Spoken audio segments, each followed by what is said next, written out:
shoot it. Back to Carlson. Shoots. He scores! Eric Carlson, a brilliant finish. A pass from Meyer, and the Sharks win it in overtime against the Rangers and get their first win of the year. That's Dan Rizanowski with the call for the Sharks Audio Network. Nice win for the Sharks because it's for their new head coach, David Quinn. Gets his first win against his old team. Sharks are back on the ice tomorrow. They'll skate against the Islanders. And tennis news this morning, former top-ranked player Simona Halep has been provisionally suspended by the International Tennis Integrity Agency because of a failed drug test from the U.S. Open last month. Halep, currently the 9th-ranked women's player, had already announced she was taking the rest of the year off after having surgery for a breathing issue. She released a statement on social media, says she is now in the fight for the truth. I've got that up on my Twitter feed, which you can find at KCBS AM FM Radio. But the big news of the night was the 49ers acquiring star running back Christian McCaffrey from the Carolina Panthers, giving up a 2nd, 3rd, and 4th round pick, plus a 5th round pick in 2024 to get one of the most dynamic playmakers in the NFL. We'll have more on the deal when we check in with sports in the next hour at 8:15. While the 49ers believe this is going to be a long-term help for their offense. From the sports desk, Joe Hughes, KCBS. Thanks, Joe. The KCBS Sports Desk is sponsored by the Bay Area Chevy Dealers. Visit BayAreaChevroletDealers.com. The following is a paid commercial announcement. Were you abused by a priest or clergy member? You are not alone, and we can help you hold the church accountable, regardless of your age, and even if your abuser is no longer working or even living. Thousands of victims have filed claims and been awarded significant compensation, but the deadline is quickly approaching, so call Stop Clergy Abuse right now. Your call is free, private, and confidential.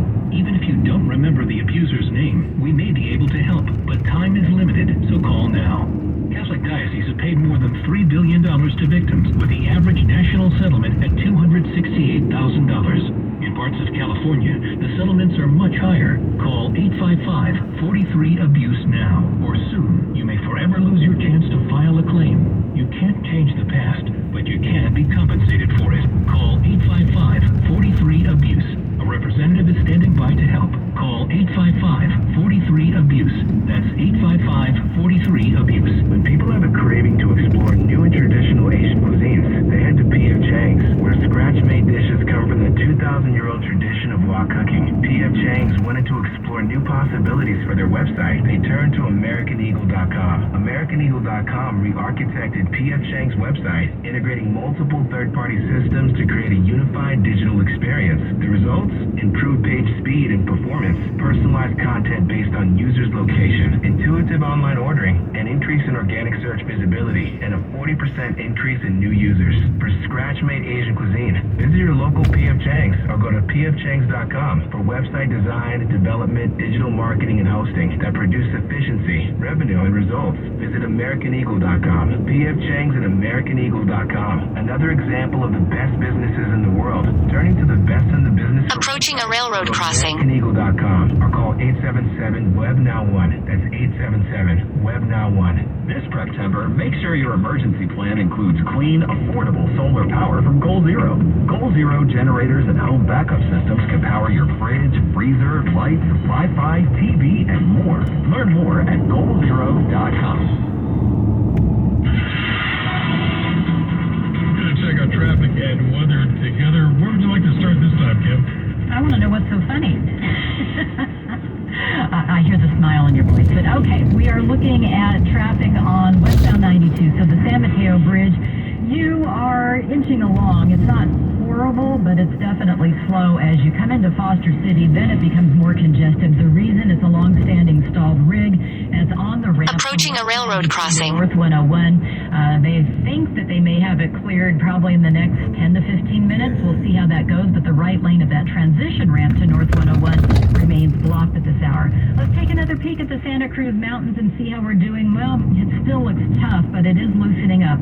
We had an overturn on North 17 near the Katz restaurant. It's been cleared, but it hasn't been cleared that long, so the traffic's still very heavy approaching Summit Road and coming into the Redwood Estates area. Then it starts to break up and you start doing a little bit better with your speeds, but this is definitely definitely a very slow ride still.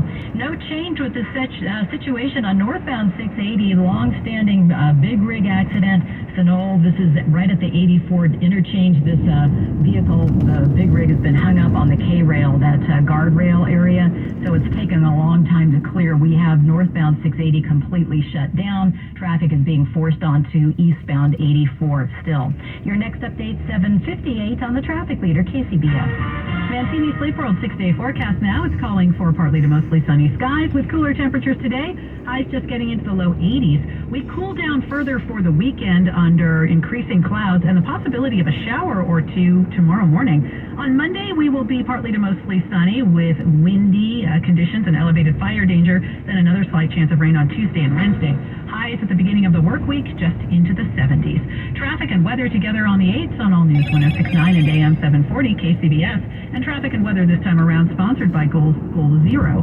KCBS News Time 7:51. This portion of our News Watch sponsored by the Walk Shop in Berkeley, the Bay Area's favorite walking shoe store, inviting you to put a spring in your step. Well, Elon Musk reportedly plans to lay off 3/4 of Twitter's staff if he buys the tech giant. But even if that doesn't happen, Twitter executives say they're planning on cutting about 1/4 of all jobs. And either of those scenarios would have a big impact on San Francisco's economy.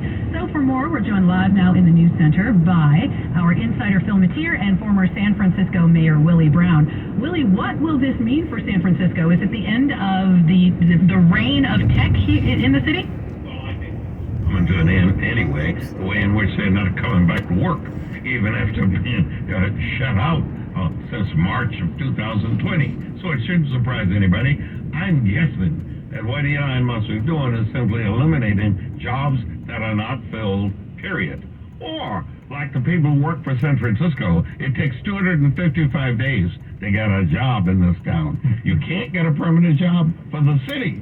Listen, 255 days. But it's not just Twitter. He's talking about slashing 75% of the workforce. That's just talk, probably, to try to get investors to help him out with his $44 billion buying of the company. Even without Elon, they're looking at big cuts. And other tech industries around this city are looking at layoffs and job freezes. Did we bet too heavily on tech? Well, I don't think we've placed a bet on tech. I think they placed a bet on themselves, ultimately, because after all, we didn't give them any incentives except on the first day out, when Jack got the incentive to come to that place that used to be the Twitter tax. That's right. Watch out. Fog reported ahead. Was participated in doing that, and then they all went south after they got it squared away. Willie Brown participated in giving tax cuts. No. I'm shocked. I'm really shocked.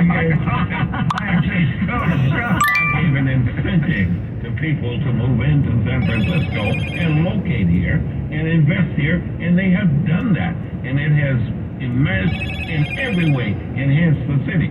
But what happened is all the old guys are gone. They've gone to Texas, they've gone to various other places. The world is changing for employment purposes, and we just have to adjust to it. Well, does that mean San Francisco's lost its cachet when it comes to that? Because that was the other half of this, right? Tax breaks, but being able to say, I'm in San Francisco, close to Silicon Valley. Well, keep in mind, San Francisco undergoes traumatization and changes dramatically. Like when I arrived here, it started to change. For the better. Oh, definitely. I don't know. All right, gentlemen, we thank you as always. That is... Watch out. KCBS Fog reported ahead. Matier, along with former San Francisco Mayor Willie Brown. And, of course, Phil will be back this afternoon at 5:50. It is Money Watch time now. Jason Brooks is here talking about this uncertainty around the Twitter deal. Well, listen, Tesla shareholders may be in store for some pain because of Musk's $44 billion deal to buy the company. But Wedbush securities analyst Dan Ives says that while Musk has already sold billions of dollars worth of Tesla stock to fund his Twitter purchase, Musk could be forced to sell billions more if other investors bail on the deal, which during Tesla's earnings call this week, Musk said he and other investors obviously overpaid for Twitter. Ives writes that Musk may need to come up with another $5 to $10 billion to close the deal by next Friday's deadline. That should make Tesla shareholders nervous. If the deal doesn't close next Friday, the Delaware judge presiding over the case will set a new trial date for November. Tesla stock is up 1% today, and the overall market moving higher as there is a little bit of relief with Treasury yields. Dow's up 254 points, NASDAQ gaining 34, S&P up by 22. On the Money Watch, Jason Brooks, KCBS. Liam Makem here, the foodie chap, heading over to the Priest Ranch